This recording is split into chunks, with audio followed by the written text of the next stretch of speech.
పెళ్లి కుమారుడు మనల్ని ఎదుర్కోవటానికి మధ్యాకాశంలోనికి వస్తూ ఉన్నాడు. నీవు ఆయనను ప్రక్కన ఉండాలి అని అంటే మీ పాన్పు ఎలా ఉండాలంటే నిష్కల్మషమైనదిగా ఉండాలి. అంటే ఆత్మ సంబంధమైనటువంటి జీవితంలో పాపము లేనటువంటి వారిగా.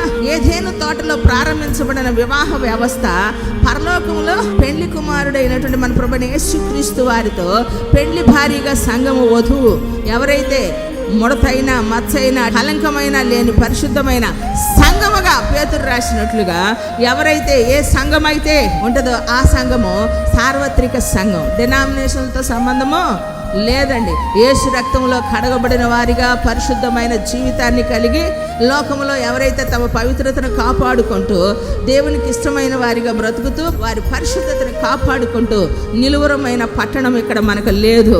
ఇక్కడుందా నిలువరమైన పట్టణం? పరలోకము మన పట్టణం, మన దేశం పరలోకం ప్రియులారా.